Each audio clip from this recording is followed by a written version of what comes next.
Bonjour, alors je suis Caroline de Millet, alors je me représente parce que c'est vrai que je me suis rendu compte que j'oubliais un peu toujours de me présenter. Je suis en train, voilà, d'inviter Céline tout de suite à nous rejoindre. Hop. Alors aujourd'hui nous allons parler dominance œstrogénique et détox hormonal, qui sont deux sujets qui nous tiennent beaucoup à cœur, alors autant à Millet qu'à Céline qui vient de nous rejoindre. Donc voilà, c'est deux sujets qui sont très importants. Donc Céline, bienvenue. Je te prends tout de suite. Hop, c'est parti. Donc voilà, le but de ce live, de la pause déjeuner, c'est vraiment de mieux comprendre effectivement le phénomène de dominance œstrogénique, les liens avec notre santé, et puis parler un peu de détox hormonal. Hello Céline. Bonjour. Ça va, merci d'avoir encore accepté d'être parmi nous. Mais j'avoue que j'ai adoré tes posts, tes derniers posts, et je pense qu'on a ce sujet en commun qui nous tient à cœur, qui est trop peu connu, qui est au fait la dominance œstrogénique, et puis notamment comment ça peut être lié à la détox hormonale.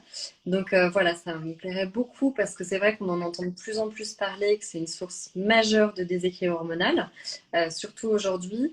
Donc l'idée, c'est un petit peu de mieux en comprendre, tu vois, les contours, pourquoi il y a ce phénomène qui est de plus en plus fréquent, quels sont les principaux symptômes et en fait comment on peut agir dessus aussi.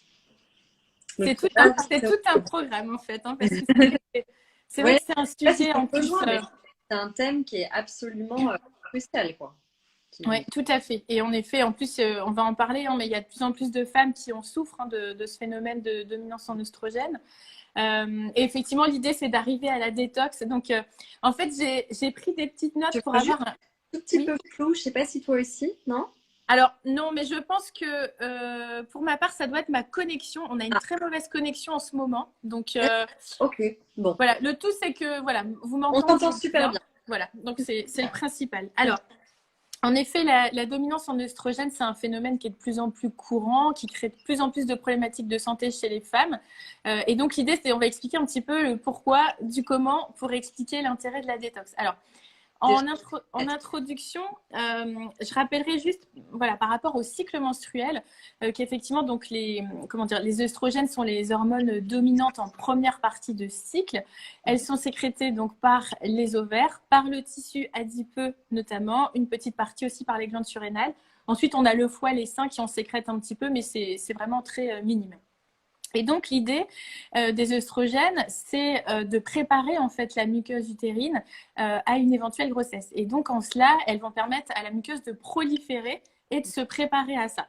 Donc elles ont aussi d'autres effets positifs hein, sur la santé, puisque les œstrogènes naturels ont beaucoup d'effets positifs, notamment sur la tonicité de la peau, la beauté des cheveux, sur nos humeurs aussi, notre niveau d'énergie, etc., sur la santé des os, du système cardiovasculaire aussi. Et c'est d'ailleurs pour ça qu'à la ménopause, il y a aussi pas mal de problématiques qui arrivent parce qu'on n'a plus de production d'œstrogène et donc on n'a plus non plus tous ces effets bénéfiques. Après l'ovulation, on va avoir effectivement donc là la progestérone qui va être l'hormone donc on va dire majoritaire sur cette seconde partie de cycle. Progestérone sécrétée principalement par le corps jaune et la progestérone elle va venir contrebalancer l'effet des œstrogènes et notamment la progestérone elle a un effet très relaxant, anti-stress et pour le coup elle va être comment dire plutôt impliquée elle sur le fait de comment dire, désagréger en fait la muqueuse utérine, alors que les œstrogènes permettaient de faire proliférer. tu Ça, viens de dire c'est quelque chose de super intéressant sur lequel je rebondis. C'est vrai qu'on parle souvent de dominance œstrogénique parce que, enfin, on en reparlera, mais on est bombardé d'œstrogènes et autres par notre environnement. Mais c'est aussi un manque de progestérone se traduit automatiquement par une dominance œstrogénique. Et même si le corps arrête d'en produire à la ménopause, on peut quand même être en phénomène de dominance œstrogénique à la ménopause. Tu vas l'expliquer par les phénomènes. Mais en fait, c'est très courant et les œstrogènes, ça se regarde toujours par rapport à la progestérone dont tu parlais. exactement ce que j'allais dire pour Ah, conclure. Non, non, mais il n'y a pas de souci. Justement, c'est bien parce que, en plus, comme on n'a vraiment pas préparé pour le coup, enfin, je veux dire, on non. n'a pas. Voilà, c'est très spontané, donc c'est très bien. Et ce que je voulais dire, c'est que même si ces niveaux d'hormones, évidemment, fluctuent au cours du cycle, ce qui se passe, c'est qu'on doit avoir un niveau d'estrogène qui est à peu près égal au niveau de la progestérone. Et ça, c'est un cycle qui est équilibré, où on n'aura pas de problématique de SPM, etc. Quand on a effectivement trop d'œstrogène, et ben du coup, il n'y a plus assez de progestérone. Et à l'inverse, s'il n'y a pas assez d'œstrogène, du coup, on a trop de progestérone. Donc, en effet, les niveaux s'apprécient toujours l'un au regard de l'autre. Et effectivement, s'il y a trop d'œstrogène, il n'y a forcément pas assez de progestérone. Donc après, l'idée, ça va être soit de booster la progestérone pour remonter le niveau, ou évidemment de faire redescendre le niveau des œstrogènes. Et dans le cadre de la dominance œstrogénique, c'est ce qu'on essaye de faire, en effet. Alors, ce qu'il faut comprendre quand on a dit ça, c'est pourquoi, à un moment donné de sa vie, une femme peut avoir bien, trop d'œstrogènes en circulation dans son organisme. Alors, il y a une grosse partie de tout ça qui est liée à notre hygiène de vie. Et là, c'est très important puisque, encore une fois, je le dis toujours, hein, mais c'est ce qu'on fait tous les jours qui va avoir un impact sur notre santé et notre bien-être, à la fois en positif comme en négatif. Et qu'est-ce qui se passe au niveau alimentaire? Eh bien, on mange de la viande, par exemple, qui va être bourrée d'antibiotiques, bourrée d'hormones de croissance. Et ça, les hormones de croissance, hein, c'est des éléments qui vont venir bien, booster les œstrogènes au sein de notre organisme. On va retrouver… Les produits laitiers aussi. Pardon? Les produits laitiers aussi, comme tu disais. Avec les facteurs de croissance, oui, tout à fait. Pour le coup, dans le bio, alors je rebondis là-dessus parce qu'on a beaucoup de questions là-dessus. Typiquement, c'est vrai que c'est plus cher, mais pour la viande et les produits laitiers, se diriger vers le bio, ça a quand même beaucoup d'avantages pour éviter ça aussi, quand même. Tout à fait. Après, c'est vrai que la viande est beaucoup plus chère, mais après, voilà, c'est le prix à payer. Entre guillemets, il vaut mieux en manger moins, mais de meilleure qualité que tout le temps. Après, on va avoir aussi dans le même ordre d'idée hein, les fruits et légumes. Donc là encore, conventionnels, traités aux pesticides, donc dans le but de limiter la prolifération de champignons, de bactéries, etc. Mais voilà, surtout des pesticides eh bien, qui vont venir, là encore, créer pas mal de perturbations au sein de notre organisme. De manière générale, là, ici, on parle de perturbateurs endocriniens. Hein, c'est un vrai sujet. Et dans l'idée, il faut retenir que les perturbateurs endocriniens, ils agissent en gros de 3 manières différentes. Et ça, c'est important aussi à retenir. Donc, la première, c'est qu'ils vont imiter nos hormones. Et ils vont notamment se fixer sur les mêmes récepteurs.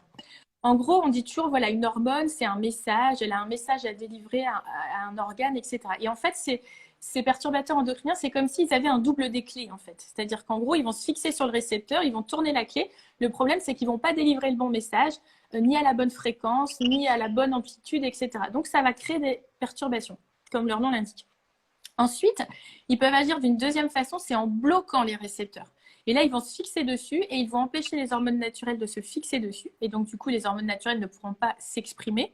Et enfin, ils interviennent d'une troisième façon où ils vont interférer avec des protéines qui sont notamment là pour justement contrôler en fait un petit peu les hormones.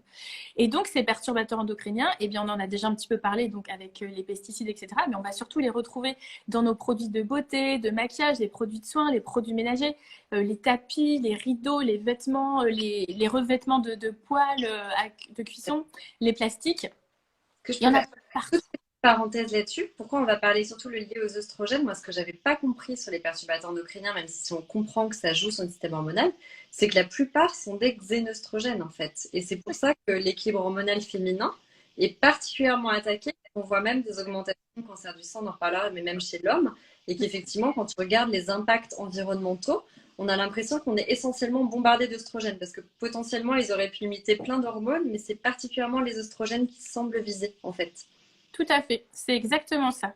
Et en fait, ce qu'il faut comprendre par rapport à ces perturbateurs endocriniens, c'est qu'il y a des fenêtres de vulnérabilité dans la vie fœtale, les 1000 premiers jours du bébé et l'adolescence. Et c'est des moments où il se passe des développements cellulaires un peu charnières dans l'organisme. Et si à ce moment-là, on est pollué, intoxiqué par des perturbateurs endocriniens, eh bien alors là, ça va être des problèmes de santé majeurs avec des malformations, des problèmes de masculinisation hein, chez les petits garçons avec les testicules, par exemple, qui ne descendent pas ou qui ne sont pas apparentes, ce genre de choses. Et puis au niveau de l'adolescence aussi. Donc il y a tout, voilà, ces perturbateurs endocriniens, on en parlait. Les traitements hormonaux aussi. Alors, on parlait en plus de l'adolescence, mais je vais prendre l'exemple hein, de la pilule contraceptive. Effectivement, que beaucoup d'adolescentes vont prendre pour régler l'acné, traiter les cycles irréguliers, les règles abondantes ou douloureuses, qui ne traitent rien, puisqu'effectivement, cette pilule, elle va juste mettre en sommeil les ovaires, donc il n'y aura pas de production naturelle de ces hormones. Et la pilule est par définition le perturbateur endocrinien numéro 1, puisque les hormones synthétiques vont imiter nos propres hormones naturelles. Donc, c'est clairement la définition d'un perturbateur endocrinien. Et voilà, donc ça, les traitements hormonaux de manière générale. Il y a un souci, comme tu dis, les traitements, surtout les oestrogènes de synthèse, parce qu'on pourra redire, il y a différents types d'oestrogènes, mais ceux de synthèse n'ont pas exactement la même molécule que les oestrogènes naturels. Et effectivement, ils vont être encore plus difficilement éliminés par l'organisme. C'est ce qu'on voit dans tout, c'est encore plus difficile à traiter. Et en plus, il y a un autre effet, c'est qu'effectivement, je ne sais pas si tu retiens, mais ça pourrait jouer en chélateur. Ça veut dire que ça peut fixer certains nutriments qui sont vraiment essentiels à l'équilibre hormonal, comme les vitamines du groupe B et d'autres choses, et les évacuer plus de l'organisme. Donc, on a un double problème, effectivement, avec les oestrogènes de synthèse, en fait. Et les Oui, tout à fait. Oui, parce qu'en plus, oui, ces fameux vitamines et minéraux, en plus, sont essentiels à la bonne synthèse hormonale. Donc, c'est d'ailleurs pour ça que maintenant, on dit que voilà, une femme sous pilule devrait prendre un complément systématiquement à côté. Ça commence à se dire, mais c'est récent. Ouais, pour combler. Donc ça, c'est important. Alors après, on a aussi le stress. Alors le stress, pour bien comprendre aussi, alors il y a plusieurs choses. Non seulement le cortisol va se fixer sur les mêmes récepteurs que la progestérone, ce qui fait que cette progestérone, elle va pas pouvoir s'exprimer comme elle devrait. Mais surtout, en fait, le précurseur du cortisol et de la progestérone, c'est la prégnénolone, c'est exactement le même. Et le problème, c'est que quand ils sont en concurrence, eh ben, c'est forcément le cortisol qui gagne. Et il va prendre plus de prégnénolone pour fabriquer plus de cortisol. Et du coup, il n'y en aura pas suffisamment pour que la progestérone puisse être bien synthétisée. Donc ça aussi, et ne serait-ce aussi, alors quand je dis stress, hein, c'est stress réel ou supposé. Ça peut être aussi des personnes qui sont sensibles, par exemple, à la caféine. Et la caféine va avoir exactement le même effet qu'un stress réel ou supposé chez des personnes. Sans stress ressenti, le fait de prendre de la caféine peut dégrader le niveau de progestérone? Oui, par l'effet du cortisol. D'accord, En fait, ouais, chez des personnes sensibles à, comment dire, à la caféine, c'est ce qui va se passer. En fait, la caféine va déclencher comment dire, une réaction qui fait que les glandes surrénales vont synthétiser du cortisol en se sentant stressées. Du coup, qu'est-ce qui va se passer avec l'insuline, le pancréas, le foie? On va détricoter le glycogène, donc c'est-à-dire toute l'énergie qui était stockée, qui n'était pas utilisée.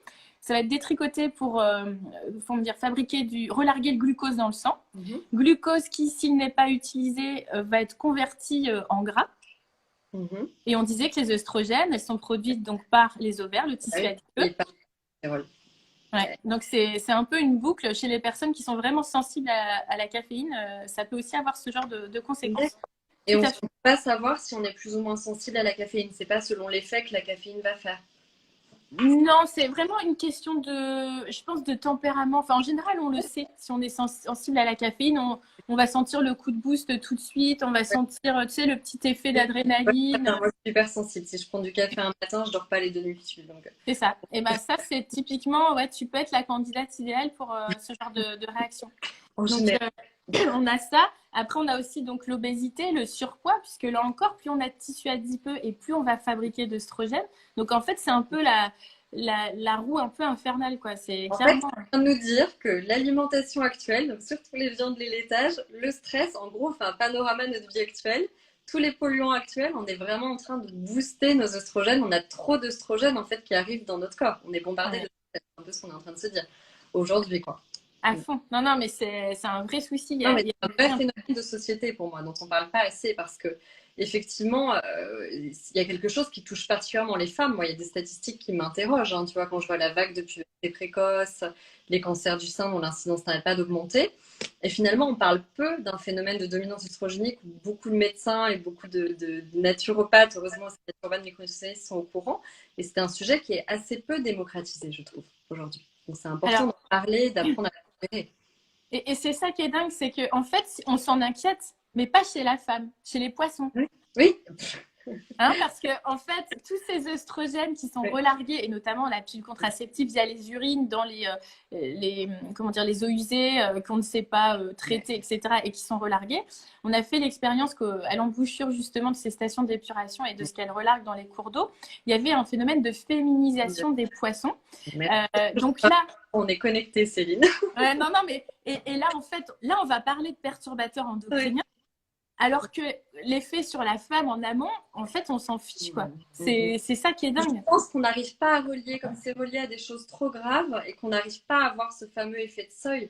C'est-à-dire que le gros problème des perturbateurs endocriniens, comme tu disais tout à l'heure, c'est qu'on ne sait pas. Si on en a trop, ça peut avoir le même effet que parfois que si on n'en a pas assez. Il n'y a pas d'effet de seuil. On se dit là, c'est la quantité. où on sait qu'on est en dessous d'un niveau de risque. Et c'est ça qui est très compliqué. Tu parlais de sensibilité aux hormones, même d'une femme à l'autre, on n'a pas la même sensibilité. Et donc, c'est extrêmement compliqué de savoir comment faire. Et je pense que c'est pour ça qu'ils sont encore en train que c'est encore des sujets un petit peu passés sous silence. Alors qu'il y a quand même beaucoup de choses à faire. Il y a quand même des symptômes assez clairs qu'on peut repérer.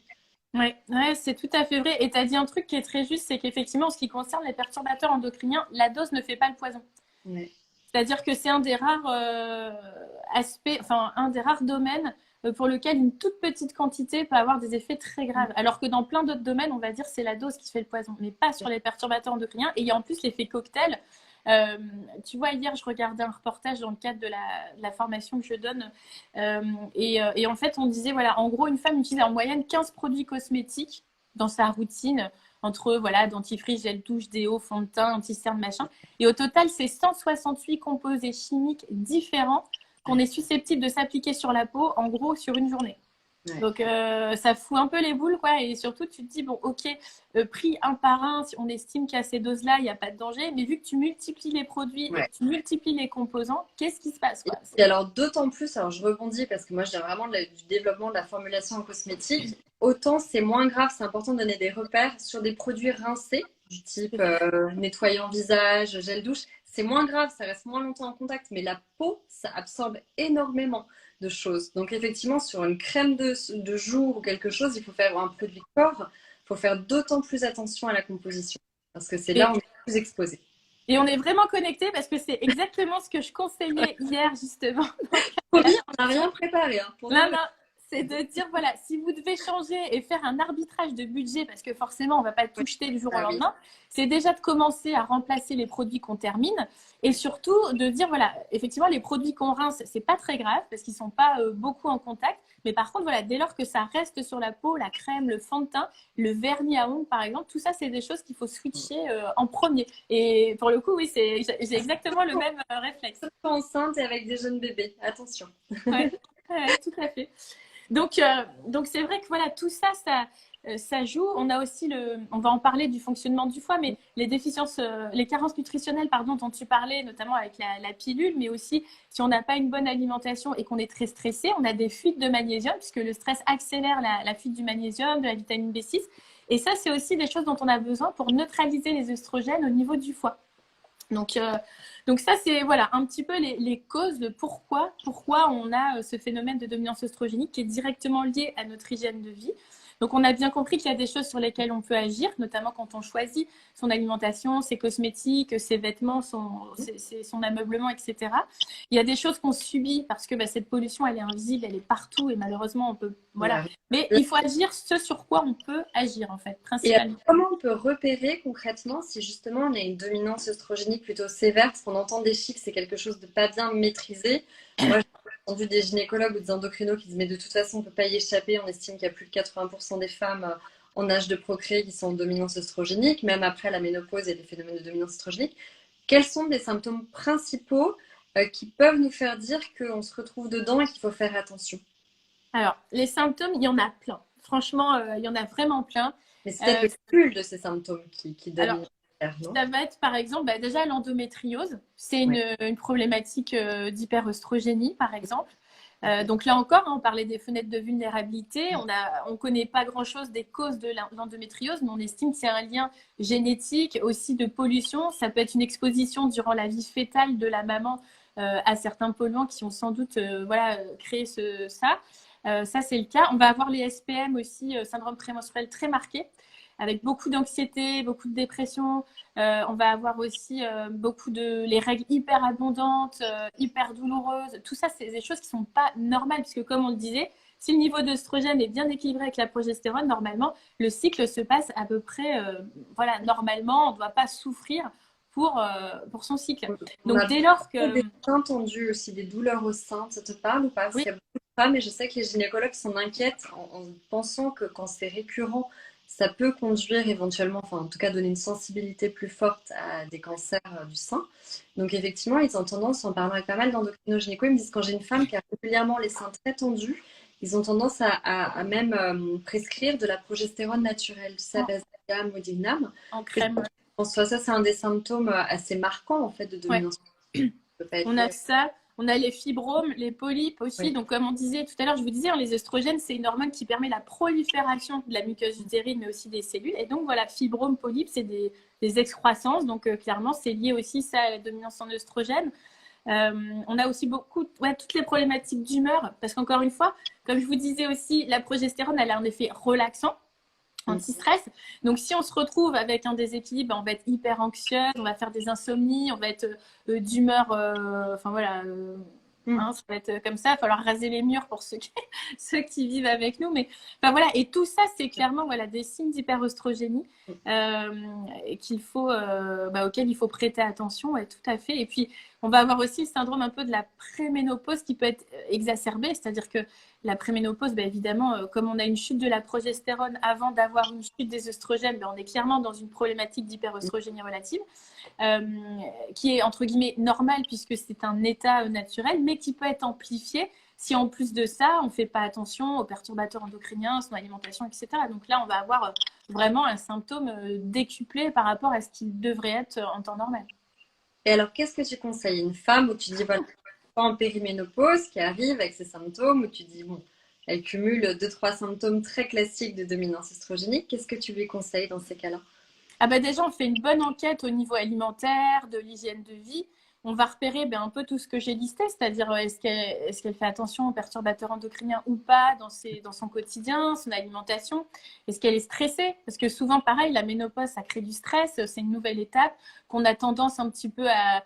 Enfin voilà, là, la parole se libère de plus en plus, mais qui reste quand même associée à une mauvaise image de la femme, à l'idée de la vieillesse, de la fin de la vie de la femme, etc., ce qui est loin d'être le cas. Euh, donc tout ça, voilà, ça crée du stress et donc on va regarder un petit peu par rapport aux symptômes, qu'est-ce qu'il y a en priorité on va dire, à corriger et on va y aller pas à pas. Et souvent, c'est vrai que c'est des accompagnements quand même sur plusieurs mois parce que encore une fois, on peut pas tout changer en un coup et c'est vrai que la naturopathie, nous, on n'a pas de pilule entre guillemets magique, c'est vraiment une démarche d'hygiène de vie. Ça prend du temps de faire des changements quand on a fonctionné pendant des années d'une certaine façon. Mais en tout cas, ce qui est certain, c'est qu'il n'est jamais trop tard pour bien faire. Et donc, on peut toujours, dans n'importe quel cas, On se dit, il y a un truc qui est magique avec les hormones, c'est que je trouve qu'il y a quand même des choses, on ressent des effets assez rapidement. Donc, comme tu dis, déjà, c'est des effets durables. Donc, oui, c'est se prendre en main, comprendre comment ça fonctionne. Mais par exemple, je vois une personne qui réagit en disant effectivement le stress, l'énervement perpétuel. Ça, c'est typiquement le genre de symptôme où il y a une espèce de cercle vicieux entre. Tu parlais très bien du cercle vicieux. Le stress accentue encore le déséquilibre, va accentuer les insomnies, va accentuer l'irritabilité. On va pas se reposer la journée parce que justement, il y a une espèce de boost continu. Et donc, en fait, de pouvoir calmer ça par des plantes et des aliments adaptés, très vite, on voit une différence à minima sur l'humeur. Même si après, tout ce qui est lié au cycle, le syndrome prémenstruel, comme tu dis, le spotting, il y a des choses qui sont plus ou moins longues à régler. En fait, cela, on en est dans notre cycle et généralement, on faut quand même plusieurs cycles pour que ça se remette en place. En revanche, au niveau de certaines choses, l'humeur, les ballonnements et tout, ça peut aller très vite. ça peut aller très très vite. En fait, c'est ça, comme tu disais, c'est vrai que les hormones, souvent, ça fait flipper parce qu'on se dit, ah là là, purée, déjà, ça paraît hyper compliqué. Enfin, si on a des Si on vieux a souvenirs de ces cours de bio, on se dit, purée, mais c'est quoi ce truc avec des dessins de molécules hyper complexes? c'est vrai. Mais, et donc, ce qu'il faut comprendre, c'est qu'effectivement, tout ça travaille de concert en symphonie. Et dès lors qu'il y en a une qui se met à déconner, ça fait déconner tout le reste. Mais la bonne nouvelle, c'est que dès lors qu'on agit sur une, il y a tout le reste qui se redresse aussi. Et ça peut aller très vite, comme tu disais. Exactement. Et alors, donc pour revenir un petit peu sur comment dire, sur le fond du truc, c'est que donc on a compris les causes, on a compris un peu comment dire, les symptômes et les conséquences que ça peut avoir. Donc, comme je disais, l'endométriose, on parlait des seins et aussi tendus, les mastoses, ce genre de choses, comment dire, les troubles de l'humeur, les fibromes, les polypes, etc. Et en fait, il faut savoir que dans le corps, il y a un phénomène qui est en train de se passer à l'heure où on se parle, c'est la détox. La détox dont on parle beaucoup. Alors, il faut savoir que le corps est doté de certains organes qu'on appelle des organes émonctoires, qui sont des portes de sortie pour les toxines que l'on produit naturellement dans le cadre de notre métabolisme ou les toxiques que l'on capte de l'extérieur, comme on l'a vu. Et tout ça, c'est le foie. Ça passe en partie par le foie qui est un organe majeur au niveau de l'organisme et dont on ne parle pas assez à mon goût. Et en fait, Moi, le c'est foie... la quoi. C'est la centrale d'épuration, le foie. C'est exactement ça. Exactement ça. Et en fait, le foie, voilà, il filtre le sang, il va détruire les poisons, il filtre, enfin, il a plein d'autres fonctions, hein, il y en a beaucoup. Mais dans l'idée, c'est lui qui va filtrer les polluants, les toxines, les toxiques, les médicaments. Et il a un rôle également dans la détox des hormones et notamment les œstrogènes. Et en fait, alors c'est là où on arrive sur le sujet de la détox qui, moi, me chatouille un petit peu parce qu'en début d'année, il y en a beaucoup qui en ont parlé et ça m'a un petit peu agacée Ouais, parce que, et beaucoup à toutes les sauces, je suis d'accord. C'est-à-dire que voilà. parce que c'est des phénomènes très complexes, très longs, très très complexes. Et en fait, effectivement, on a tendance à le mettre à toutes les sauces. Je suis d'accord avec toi, mais c'est important d'expliquer effectivement les mécanismes et comment on peut un peu soutenir l'organisme là-dedans, parce qu'on est quand même dans des zones où le foie est surchargé. On le voit par plein de phénomènes. Tu parlais de la dominance oestrogénique au foie gras. Le foie est vraiment mis à mal par tous les phénomènes dont on a parlé. Donc il y a des choses sur lesquelles on peut agir, des choses sur lesquelles on ne peut pas agir, mais c'est important de comprendre et de visualiser ce qui se passe. Exactement. Et donc, alors déjà, pour bien comprendre, en effet, la détox, on la fait pas sur n'importe qui, n'importe quand, n'importe comment et avec n'importe quelle plante. Il y a une bonne raison à ça, c'est qu'on n'a pas tous la même vitesse. En fait, comment dire, nos foies sont différents et chaque foie va avoir une vitesse différente pour métaboliser les substances. C'est ce qu'on appelle la clairance hépatique en pharmacologie. Et ça, c'est un concept qui est hyper important. Et en gros, c'est la vitesse à laquelle une substance étrangère va être métabolisée par le foie. Donc déjà, ça dépend de l'âge de la personne, du débit sanguin, enfin de l'état aussi du foie, de son hygiène de vie, etc. Donc déjà, ça c'est très important. Et en fonction de ça, on ne va pas utiliser déjà les mêmes plantes. Donc ça, c'est important. Parce que sinon, on peut faire pire que mieux. C'est ce que je vais essayer Des d'expliquer. plantes plus pour les jeunes et des plantes plus pour les personnes âgées? Ah oui, Alors, intéressant. en fait, ça dépend de la clairance hépatique. Et donc, on va avoir des métaboliseurs lents, normaux et rapides. Et en fonction de ça, on va avoir soit une descente des cytochromes, une augmentation des cytochromes. Les cytochromes, c'est ces petites molécules qui sont impliquées dans la détox. Ça, tu le mesures par prise de sang? Comment vous voyez justement l'état de la... Alors, on peut le mesurer par prise de sang, sauf que nous, on n'a pas le droit, évidemment, de prescrire de prise de sang. Mais en posant des questions, tu sais, ces personnes, par exemple, qui vont boire un verre d'alcool et qui vont être pompettes tout de suite. Ah oui, oui, ouais. Au contraire, tu vas en avoir qui tiennent à fond l'alcool, d'autres qui vont avoir tout le temps des migraines, tu vois. Et c'est à ça, avec tous ces petits indices-là qu'on arrive à voir à peu près, voilà, de façon. Parce que j'ai vu beaucoup de femmes justement en préménopause ou ménopause qui me disent c'est dingue comme je supporte moins bien l'alcool tout d'un coup. Ouais, bah, Et c'est le foie. C'est à fond, comme tu disais, les migraines ou d'être plus vite. Ah, c'est amusant. Ok. ouais, c'est la clairance hépatique. Et en gros, c'est ça. Et ça vaut aussi pour les médicaments. Hein, c'est-à-dire qu'il y a des médicaments, par exemple, des personnes qui vont être hypersensibles aux médicaments et d'autres pas du tout, quoi. Donc ça aussi, c'est une histoire de clairance hépatique, c'est-à-dire déjà que le foie soit en bonne santé, qu'il métabolise bien ou pas. Donc ça, c'est important. Et dans l'idée, la détox des œstrogènes, donc elle s'effectue principalement au niveau du foie. Donc cette détox, il y a plusieurs phases. Alors 2 ou 3, selon si on compte ou pas la phase de d'élimination. Donc ça, dans la littérature, on verra 2 phases, 3 phases. Donc c'est juste qu'il faut comprendre que la troisième phase d'élimination, des fois, elle n'est pas, entre guillemets, comptabilisée. Et dans le but de détoxifier ces œstrogènes qui, on va dire, une fois qu'elles ont servi, ont besoin soit d'être éliminés ou recyclés. En gros, c'est à peu près ça.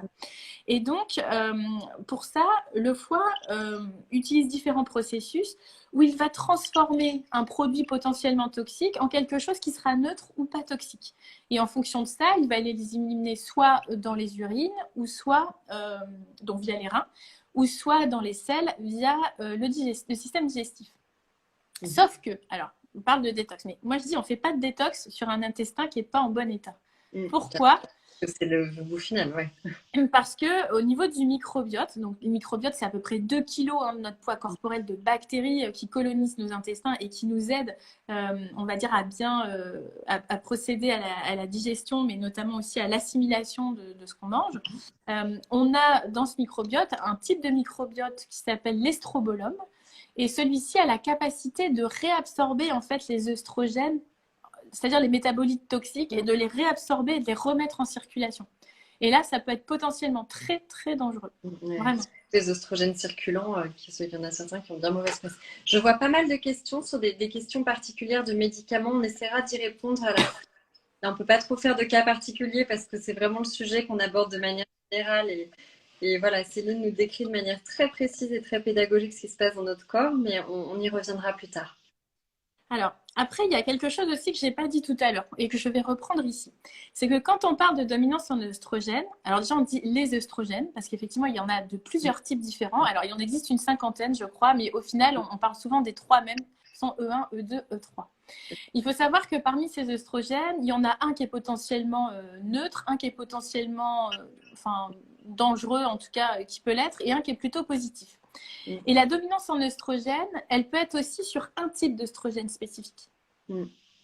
Et notamment le plus, entre guillemets, délétère. Et c'est surtout celui-ci qu'on va retrouver en lien avec les cas de cancer du sein. Et qu'on retrouve de façon très augmentée chez des femmes qui ont des types de cancer du sein. Alors, celui qui augmente à la ménopause, c'est ça avec exactement. Adipeux, ouais. Exactement. Et alors, par rapport à la détox du foie, donc ce qu'il faut comprendre, comme je disais, c'est qu'il y a différentes phases. Et donc, on a compris qu'il y avait trois types d'œstrogènes. Et ces œstrogènes, ils vont être métabolisés sous des sous-produits différents en utilisant différentes voies. Et là aussi, au niveau de ces voies de détoxification, il y a des voies qui sont positives, des voies qui sont neutres et des voies qui sont délétères.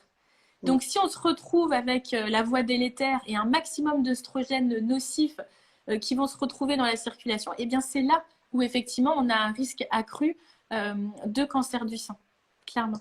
Et c'est pour ça qu'il va falloir dans ces cas-là utiliser des plantes et des minéraux, enfin de la micronutrition principalement, pour pouvoir faire dévier cette mauvaise voie et revenir entre guillemets sur les deux. Mais ça, c'est pas quelque chose qu'on a l'habitude de mesurer en fait. On n'a pas l'habitude de. C'est très difficile de doser les hormones. C'est le rapport de la 16OH sur la 2OH en fait. Et c'est à ça qu'on voit. Ouais, mais je veux dire, le problème, c'est qu'effectivement, comme tu dis, on n'est pas dans des démarches très classiques. Et même quand on fait des bilans hormonaux, et notamment en phase de périménopause, mais même avant, c'est toujours difficile, même en bilan sanguin et salivaire, d'avoir des visions exactes de ce qui se passe dans le corps à ce moment-là. Alors, qu'est-ce qu'on pourrait faire, on va dire, de plus générique possible? On avait parlé de faire un peu le tri dans ces ustensiles de cuisine, de tout ce qui est en plastique autour de nous pour déjà essayer de limiter la contamination des xénostrogènes. Qu'est-ce que tu conseilles d'un point de vue détox qui puisse être une routine, on va dire, la plus générique ou la moins dangereuse possible, où ça n'existe pas pour toi? Après, ça va être effectivement pour d'essayer de caler son alimentation, d'éviter l'alcool. L'alcool, on n'en parle pas assez, mais l'alcool, on en consomme de manière générale un peu trop. Alors, ça dépend des personnes, encore une fois, mais en France, on a quand même la réputation de, même au niveau des femmes, de boire un petit peu de vin régulièrement, etc. Même si c'est très bon pour d'autres choses, mais on a quand même un petit peu la descente facile et l'alcool, on s'en rend pas compte, mais ça joue énormément ça ralentit en fait le travail du foie qui, pendant qu'il détoxifie cet alcool-là, va pas pouvoir se concentrer sur le reste en fait. Donc clairement, tout ce qui va être alimentation ultra transformée aussi. Donc ça, c'est important. Et dans l'idée d'une détox, pour moi, je considère que pour faire vraiment une bonne détox, il faut vraiment se faire accompagner par quelqu'un qui s'y connaît. Parce que comme je vous l'ai dit, pareil, la détox, on ne la fait pas en hiver, hein, ça ne sert à rien. Enfin, en tout cas, moi, de mon point de vue et des racines de la naturopathie, c'est qu'il faut aussi assez d'énergie chez cette personne pour faire cette détox. Et c'est pas quand il fait froid et qu'il fait pas beau, etc. En bonne santé, tout à fait, pas en hiver forcément. Et par contre, je pense qu'il y a quand même pas mal d'aliments, enfin on parlait au niveau de la détox œstrogénique, c'est-à-dire sans prendre de risques, on disait sur des plantes ou des choses comme ça, typiquement le brocoli, le romarin, il y a pas mal de plantes et de choses qu'on peut consommer aussi d'un manière régulière qui seront bonnes en tout cas pour soutenir normalement cette détoxification œstrogénique un petit peu. Toi, tu en penses quoi au niveau alimentation? Eh bien, écoute, moi, je me suis fait justement une grosse plâtrée de chou kale ce midi. Donc, chou kale, qui est de la famille, effectivement, du chou-fleur, du brocoli, etc., qui contient du dym et qui est ultra bénéfique pour la détox. Donc, ça aussi, les crucifères, c'est hyper important de les mettre au menu au moins 3-4 fois par semaine. Si vous pouvez, une portion tous les jours, c'est encore mieux. C'est vraiment très, très bon. Et pour les personnes qui auraient des problématiques de thyroïde, parce que on entend souvent en cas d'hypothyroïdie qu'il ne faut surtout pas manger de crucifères, que c'est goitrogène, etc. Sachez que c'est quand il est cru. Mais quand il est cuit, légèrement cuit, il n'y a plus cet effet goitrogène. Donc même les personnes, entre guillemets, qui ont des problématiques de thyroïde peuvent quand même manger. Ah, je Alors, sais pas. normalement, oui, c'est des aliments qui sont goitrogènes et qui sont alors, pareil, il y a très peu de médecins qui en parlent, mais voilà, quand on se documente un petit peu, on voit, oulala, attention, goitrogène. Donc, les gens ont plutôt tendance à plus vouloir du tout en consommer. Or, c'est vraiment quand vous les consommez crus, mais cuits à la vapeur douce, il n'y a pas de souci. Vous pouvez les consommer sans qu'il y ait cet effet goitrogène. Et du coup, ça permet quand même de bénéficier de tous les effets positifs. Mais Donc, effectivement, chou ça, fleur, brocoli, chou calé, enfin, tous les choux de Bruxelles, toute la famille des choux est quand même particulièrement bénéfique. tout à fait. Ouais, alors, Tout ce qui est vert, d'accord. tout Les ce jus qui est verts. vert de manière générale. Oui, alors moi, j'avoue que je préfère par contre, comme tu disais, les cuissons vapeur que les jus, parce que parfois, je trouve qu'à chaque fois, les jus, c'est pas forcément la meilleure idée en termes d'absorption, parce que parfois, on se prise de certaines fibres, et il y a toujours, voilà, légumes vapeur, il y a quand même rien de mieux pour avoir, avec des cuissons douces, tous les éléments les plus préservés possibles. Mm, tout à fait. Ah bah, très bien d'en manger tous les jours, c'est très bon. Ouais, non, Les mais choux. c'est vrai. Après, on a aussi, comment dire, euh, ouais, tout ce qui est fibres. Essayez d'avoir au moins 20-25 grammes de fibres, parce que là encore, les fibres vont aider dans la détox au niveau intestinal. On parlait tout à l'heure avec les Après, probologues. il y a le foie, mais juste après, il y a le système digestif. Donc, en fait, si le système digestif marche pas bien, si on est constipé, par exemple, ou s'il est poreux, en fait, les oestrogènes, ils vont quand même rester circulants. Ça veut dire qu'il y a une élimination, c'est le foie qui traite, mais après, il faut que tout le reste fonctionne bien, quoi. Tout à fait. Donc c'est pour ça que la constipation est pas top parce que bah, ça va aussi ralentir la sortie entre guillemets des selles qui pendant ce temps-là, enfin les oestrogènes peuvent être réabsorbés. Donc il faut absolument manger assez de fibres pour essayer d'avoir un transit qui soit le plus voilà normal possible. Et puis ça évite aussi cette réabsorption. Donc ça c'est vraiment intéressant. Et les ballonnements, j'ai une petite réflexion sur les ballonnements. Bah, pas toujours. Quand c'est bien cuit, honnêtement, c'est pas censé trop créer de ballonnements. Ouais. Après, il faut toujours adapter, mais les fibres peuvent aider aussi hein, sur les ballonnements. On en C'est reparlait, ça. ça peut Et beaucoup s'il y aider. a ballonnement, c'est qu'il y a peut-être un souci effectivement de dysbiose. Il y a des aliments qui passent sans doute pas, comme les légumineuses, les crudités. Donc c'est qu'il y a un souci au niveau digestif. Par exemple, ça c'est un bon exemple de. Normalement, on est capable. Alors après, il y a toujours une question évidemment de fréquence et de quantité, mais normalement, on doit pouvoir manger de tout sans qu'il y ait de problématiques digestives. Et j'avais entendu pour les légumineuses notamment, pour les gens justement que ça fait réagir, que les faire tremper Ouais. avant de les consommer pendant 24 heures, ça pouvait beaucoup changer, ça éliminait justement ce qui était le plus agréable au niveau ballonnement. Donc Ouais. Alors, continuez. les légumineuses, on devrait même les faire tremper tout le temps. Ah, d'accord, Ouais, parce qu'en fait, les légumineuses, elles contiennent des antinutriments. d'accord. Et quand tu les consommes sur des longues périodes, elles viennent inhiber, bah, comme on le disait pour la pilule contraceptive, certaines vitamines et certains minéraux. Donc ça, c'est un phénomène qui est bien connu normalement des végétariens, végétaliens, Même qui quand elles savent sont bouillies pendant longtemps, comme des lentilles et tout ça, ouais, faire d'accord, tremper. Vous pouvez faire d'accord, tremper. En fait, il y a aussi de l'acide phytique, enfin voilà, qui rentre en compétition avec pas d'accord. mal d'autres nutriments. Je ne savais pas qu'il fallait le faire de manière systématique. Mm, Ok, mm. intéressant. Et effectivement, ils disent tous les graines et les oléagineux. Donc même les noix de cajou, les graines, les choses comme ça, il vaut mieux les faire tremper avant. Tu dis, Ouais, il vaut mieux. Moi personnellement, je le fais pas pour les oléagineux parce que bon, voilà, ça passe et je fais tremper le reste. Donc, mais d'accord, c'est vrai que les oléagineux, on devrait tout à fait les faire tremper également. Mm. d'accord. Et donc tu dis alimentation, l'exercice physique peut quand même aider aussi à éliminer ce genre de choses. Alors tout à fait. L'exercice physique, bah, par effectivement la sudation, mais aussi par l'activation de la lymphe, voilà, de la circulation, ça c'est hyper important. Très très important de comment Oui, dire les de produits bouger. laitiers, on entend beaucoup de choses dessus. C'est très stimulant aussi pour les oestrogènes. C'est d'ailleurs une des premières choses qui est coupée hein, en cas de cancer. Aujourd'hui, maintenant, c'est mainstream de faire ça. Mais effectivement, il y a déjà s'orienter vers du bio, ça limite vraiment beaucoup la casse. Et après, il y a maintenant pas mal d'alternatives en végétal. Mais effectivement, il faut se méfier. On a eu tendance, au niveau produits laitiers, on sait aujourd'hui que ça a des impacts assez délétères, effectivement. Ouais, tout à fait.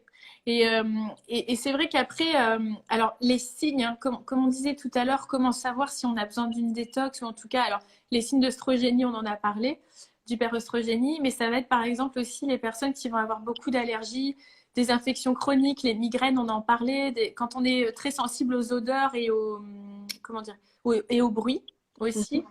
Je savais Tout ce pas. qui va C'est un être, lien avec la dominance oestrogénique? pardon. La sensibilité au bruit et aux odeurs peut avoir un lien avec la dominance oestrogénique? Bah, apparemment, ouais, quand on dit sensible aux odeurs et au bruit, apparemment, il y a. Alors, par contre, ça, pour le coup, le fait d'être sensible au bruit, je ne saurais pas l'expliquer, mais en tout cas, c'est Oui, quelque chose qu'on nous a appris. Le côté sensible au bruit et aux odeurs, apparemment, c'est en lien avec le foie. On a aussi tous les problématiques de libido. On va avoir, bah, comme on disait après, les problèmes comment dire, de peau aussi, quand on a tendance à prendre du gras autour du ventre aussi, en tout cas, voilà, à engraisser au niveau du ventre. Quand on est bloqué au niveau de sa prise de poids aussi. Enfin, tout ça, c'est voilà, des signes qui peuvent laisser oui. penser qu'on a Est-ce vraiment que, besoin d'une détente. quand on a du mal à digérer le gras, est-ce que ça peut avoir un lien, notamment des Oui, prostates? Oui, ouais, tout d'accord. à fait. Ce serait C'est clair. lié vraiment aussi au foie qui est un petit peu surchargé, c'est ça? Tout à fait. Exactement. Oui, donc en fait, c'est vraiment c'est l'hygiène de vie qui va permettre de rétablir ça sur le long terme et Oui, ça devrait se traduire au bout de si on suit bien les choses et après, comme tu dis, chacun est différent. Donc on va vraiment voir selon le ressenti qu'on a, couper un peu l'alcool, couper sur certains produits, faire un peu le ménage autour de soi. Et en général, au niveau du cycle, par exemple, du syndrome prémenstruel et tout, en combien de temps on peut voir des effets assez positif. L'humeur, ça se voit assez vite en général, l'humeur et oui. la digestion. Et au niveau de justement d'avoir moins de spotting ou des cycles un peu plus courts ou moins abondants, en combien de temps je constate que les choses peuvent se remettre un petit peu en place? Il faut au moins 3 mois. Ouais. 3 mois, 4 mois, on a quand même une bonne vision de ce qui se passe. Mais par exemple, ce matin, j'avais le retour d'une de mes consultantes. On s'était vu il y a 2 mois et demi. Et elle a déjà beaucoup d'effets positifs, notamment sur l'humeur. La libido. Et puis, il y a encore des petites problématiques, mais qui sont déjà beaucoup, beaucoup améliorées. Donc, mais après, c'est normal, il faut au moins 3 mois. Là encore, pour avoir un vrai impact, en tout cas au niveau du cycle et de tout ce qu'on peut avoir de désagréments à ce niveau-là. Mais c'est vrai que c'est un vrai souci. Et pour revenir enfin, à l'histoire et lier un petit peu tout ça, euh, c'est vrai que ça commence à l'adolescence, enfin avant bien sûr, mais c'est vraiment la prise de la pilule aussi qui conditionne tout ça. Parce que comme on l'a vu, donc la pilule va créer une hyperoestrogénie. La pilule, il y a beaucoup de jeunes filles aussi qui la supportent pas, qui vont avoir des troubles de l'humeur, de l'anxiété, de la dépression. Donc du coup, qu'est-ce qu'elles vont faire? Elles vont plus sortir, elles vont plus bouger, elles vont plus faire de sport. Elles vont avoir des fringales de sucre, elles vont se réfugier dans la nourriture, elles vont prendre du poids, tissu adipeux, donc plus d'œstrogène. Elles vont Le commencer à... sucre, un perturbateur endocrinien à haute dose aussi, on n'en a pas parlé, mais il faut aussi se méfier beaucoup du sucre à haute C'est dose. ça. Ouais, tout à fait. Après, on commence à travailler, on est dans les études, on est stressé, donc stress, cortisol, le schéma, c'est exactement ça. Mais tu Et dis, j'en ai nous avec pas mal de gynécologues aussi, c'est un thème qui revient, je pense, c'est un message qui est important à passer. Il ne faut pas se précipiter dans la pilule ou un traitement hormonal juste pour régler un problème à l'instant T. Parce que ça ne traite pas les racines du problème, comme tu l'as très bien dit. Ça va masquer des choses en physiologie avec potentiellement des effets rebonds très forts. Et en plus, comme souvent les jeunes femmes arrêtent de prendre la, l'ont pris très tôt, arrête de prendre la pilule peu de temps avant de faire un enfant et après il y a tout le bouleversement de la grossesse qui peut accélérer certaines choses, on se retrouve effectivement avec des phénomènes de postpartum et des choses assez violentes. Donc je pense que c'est très important effectivement au message à passer de ne pas se précipiter. Oui, ça prend plus de temps d'aller voir un naturopathe. D'ailleurs, j'ai une question pour savoir où est-ce que tu consultes. Il faudra que tu nous répondes. On va vous donner tes coordonnées. Mais ça prend plus de temps. Ça demande un effort personnel. Ça demande de l'investissement parce qu'on va revoir vraiment l'hygiène de vie. Mais en revanche, c'est un pari sur le long terme et durable, et puis surtout de connaissance de soi, de ses cycles et de son corps, qui voilà, qui n'a aucun rapport avec le fait de prendre un médicament ou quelque chose qui masque et qui a peut-être une conséquence immédiate, mais qui n'améliore en rien la cause d'origine. Mm, tout à fait. Alors après, moi, je voulais aussi passer un petit message par rapport à ce que tu viens de dire. C'est que, en fait, la pilule, il y a aussi beaucoup de mamans que ça tranquillise. C'est-à-dire que voilà, la jeune fille a 14-15 ans, elle commence un peu à sortir à droite à gauche. Et c'est vrai qu'il y a beaucoup de mamans bah, qui se sentent un peu plus tranquilles à l'idée de savoir que leur fille prend la pilule en se disant, bon voilà, elle va sans doute démarrer sa vie sexuelle. Et donc, et le problème, c'est que des fois, il y a aussi beaucoup de mamans qui poussent pour que cette Ouais, pilule soit prise. Ouais, ouais, ouais, ça arrive encore. Et c'est un vrai souci parce que pour le coup, la nouvelle génération, ils sont très au fait de tout ça. C'est-à-dire que cette mouvance un petit peu anti-pilule, mais qui n'est pas anti-pilule, qui est juste de ouais. faire un choix, je pense, éclairé au bon moment. Exactement. Ouais. Euh, Ça fait à peu près 10 ans que c'est en cours aux États-Unis. Chez nous, ça arrive là récemment Et et notamment violent. France, maintenant, c'est 40% des femmes en âge de procréer qui refusent de prendre la pilule et qui s'orientent soit vers des choses alternatives, alors beaucoup stériles au cuivre, etc. Mais tu as beaucoup, beaucoup de femmes qui arrêtent de prendre la pilule. Donc, il y a vraiment un mouvement de fond qui est fort. Et je trouve ça très positif parce que les femmes, il y a les scandales de pilules deuxième, troisième génération, un mouvement de fond sur les femmes qui disent qui ont envie de comprendre leur corps. Tu as quelque chose de très positif de faire ce choix éclairé. C'est pas un rejet, c'est effectivement une compréhension des cycles. C'est vrai, mais après il y a encore aussi beaucoup d'incompréhension des professionnels de santé. Alors même si là encore, c'est pas pour casser du sucre sur le dos, mais c'est pour expliquer que moi j'ai aussi beaucoup de consultantes qui me disent bah ouais, j'en ai parlé à mon gynéco, il m'a dit bah rendez-vous dans 3 mois pour votre IVG quoi. Ouais. En gros, et c'est dommage parce que enfin moi je trouve que c'est bien que les femmes réinvestissent leur corps, essayent de comprendre ce qui se passe et c'est hyper important. Et au-delà de ça, je pense qu'elles sont plus en attente aussi d'avoir une information éclairée. Moi, je sais que la pilule, quand je l'ai prise, on m'a jamais expliqué comment ça fonctionnait. Non. Et ça, c'est... Enfin, on Il y a tombe des des... choses aussi à ne pas faire. Moi, j'ai aussi le souvenir de après mon premier bébé. Très vite, je suis passée au stérilet hormonal, mais je pense le rendez-vous de contrôle gynéco, tu vois, 6 semaines après l'accouchement, on m'a dit, ah bah tiens, et en fait, quand on est encore dans une phase de tempête hormonale, donc c'est pas encore rétabli, bah on ne sait plus, ça veut dire on ne sait plus interpréter qu'est-ce qui va pas. J'ai mis 8 mois à me rendre compte que ce stérilet me convenait pas du tout. Et donc un des messages aussi, c'est que c'est pas au moment de la puberté, du début de l'adolescence où les cycles mettent au moins plusieurs années à se mettre en place, la première perturbation. Après, juste après un bébé, ou alors en périménopause, c'est justement le moment où il faut essayer de prendre le temps de traiter les causes profondes, sinon on ne sait plus ce qui vient des hormones ou pas. Donc oui, c'est hyper important de faire ces choix éclairés. Ouais. Il y Alors, en a des gynécologues. Je vois que le but n'est pas de casser du sucre les gynécologues. Il y en a de très bons pour abonner des contacts. Mais c'est vrai que je pense qu'une femme vient avec beaucoup plus d'armes quand elle a pris le temps de regarder, de se poser les bonnes questions aussi avant d'aller voir le gynécologue et voir justement des disciplines alternatives comme la naturopathie qui fait un très bon travail avec une vision d'ensemble sur ce genre de phénomène.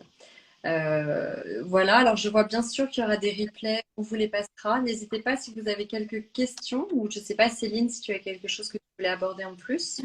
non, mais c'était l'idée. Moi, je veux vraiment insister sur le fait que voilà, la détox, on la fait pas n'importe comment, n'importe quand. Il y a des personnes pour qui c'est pas indiqué, tout simplement parce qu'elles n'ont pas d'énergie. Il va falloir les recharger avant de faire la détox. Donc, faites-vous accompagner. Encore une fois, il peut y avoir plus de risques à faire une détox que de ne pas la faire, surtout si elle est mal faite. Et dans l'idée, c'est voilà, faites-vous accompagner par des naturopathes ou des personnes voilà, qui sont éduquées dans ça. Moi, j'ai vu beaucoup de choses, voilà, encore une fois, après les fêtes, qui n'avaient vraiment pas de sens. Et encore une fois, ça doit toujours être adapté à vous et pas, voilà, l'idée, c'est pas de prendre un truc tout fait lambda. Il faut vraiment quelque chose de personnalisé. C'est important.